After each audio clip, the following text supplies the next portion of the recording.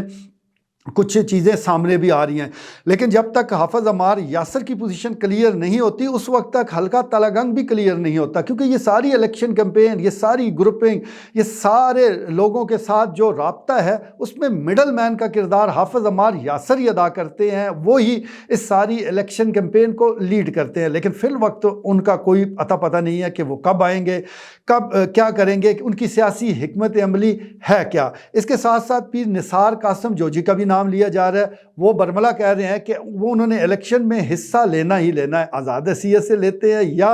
کسی پارٹی کا ٹکٹ لیتے ہیں۔ ویسے ابھی تک وہ پاکستان تحریک انصاف کا حصہ ہی ہے، باضابطہ طور پر نہ انہوں نے کوئی پریس کانفرنس کی، نہ انہوں نے پارٹی کو چھوڑنے کا اعلان کیا، تو اس کا مطلب یہ ہے کہ وہ پارٹی کے ساتھ جڑے ہوئے ہیں۔ دیکھتے ہیں کہ وہاں پر ان کو آزمایا جاتا ہے یا کوئی اور مد مقابل وہ میدان میں اتارا جاتا ہے۔ تو صورتحال بڑی دلچسپ ہے اور اس سلسلے میں دیکھنا یہ ہوگا کہ پاکستان مسلم لیگ نون جس نے حلقہ 58 میں تو معاملات کو کنٹرول کر لیا ہے، اب 59 میں وہ کیا کرتے ہیں، کیونکہ سردار ممتاز تمن گروپ اس کی ایک بڑی تاریخ ہے، وہ خود بھلے کہیں الیکشن جیت سکیں یا نہ سکیں، بہرحال کسی کی ہار میں وہ بڑا بھرپور کردار ادا کر جاتے ہیں۔ ہم نے ماضی میں بھی ایسا دیکھا ہے کہ جب بھی ان کو نظر انداز کیا گیا انہوں نے خوب بدلہ لیا، تو یہ ان کی ایک تاریخ ضرور موجود ہے، لیکن ضروری نہیں کہ اس بار بھی وہ اس تاریخ کو دہرائیں۔ جہاں تک فیورٹزم کی بات ہے، جہاں تک مقابلے کی بات ہے، تو چودھری پرویز الہی بڑے سیاسی قد کاٹ کی شخصیت ہے، ان کا مقابلہ سردار غلام عباس جیسی بڑی بھاری بھرکم شخصیت سے ہونا چاہیے، لیکن یہ آپ اور میں کون ہوتے ہیں یہ فیصلہ کرنے والے؟ یہ تو قیادت فیصلہ کرے گی پاکستان مسلم لیگ نون کی کہ کس کو میدان میں اتارنا ہے، کس کو ٹکٹ دینا ہے، اور پھر عوام فیصلہ کرے گی ووٹ کے ذریعے کہ کون ان کا حق کے نمائندگی ادا کر سکتا ہے۔ تو بڑے دلچسپ مقابلے ہونے والے ہیں۔ پہلے لگ رہا تھا کہ شاید ڈھیلے ڈالے ہوں گے کیونکہ ایک طرف کوئی مقابلے میں تھا ہی نہیں، لیکن وہ جو خفیہ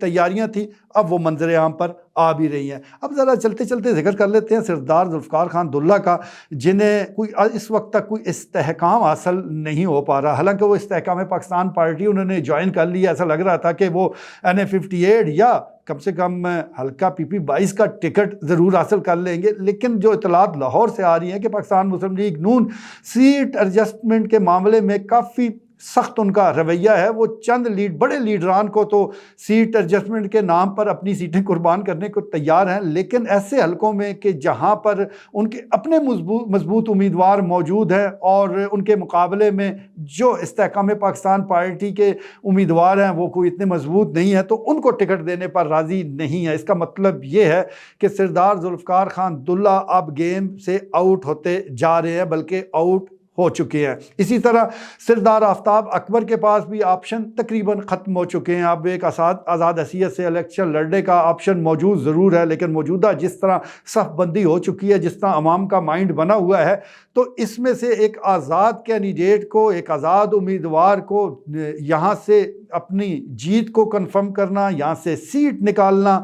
اگر ناممکن نہیں تو بہت مشکل ضرور ہے۔ تو ان کے لیے بھی تقریباً آپشن اختتام پذیر ہو چکے ہیں۔ اب رہے راجہ یاسر ہمایوں سرفراز، وہ ان کا تو ویسے ہی نام نہیں لیا جا رہا، انہوں نے تو سیاست سے ایسے لاتلکی اختیار کی کہ اب تو اس کا کوئی ذکر کرتے نظر بھی نہیں آتے۔ اب دیکھ لیں کہ چیزیں کتنی تیزی کے ساتھ تبدیل ہوتی ہیں۔ ذرا 2018 کے الیکشن کا اسی طرح کا زمانہ یاد کیجئے، یہ سارے جو میں نے امیدوار آپ کے سامنے گنے ہیں، ان کے رولے تھے، ان کی باتیں ہو رہی تھیں، یہ تقاریر کر رہے تھے، بڑے بڑے دعوے کر رہے تھے، انقلاب کی باتیں ہو رہی تھی، اب ذکر بھی نہیں ہے، کہیں داستانوں میں ان کا، سیاست بھی ایسے ہی ہے اور زندگی کا دھارا بھی ایسے ہی چلتا ہے. بس یہ ساری سمجھنے کی باتیں ہیں. ہمیں یہ سمجھنا پڑے گا کہ سدا بادشاہی اللہ کی ہے. باقی یہاں زمین پر چھوٹے چھوٹے بادشاہ ضرور بنتے ہیں، وقتی ہوتے ہیں. وقت کا دھارا ایسا بہتا ہے، ایسا کوئی سیلاب اور ایسا کوئی سونامی اٹھتا ہے،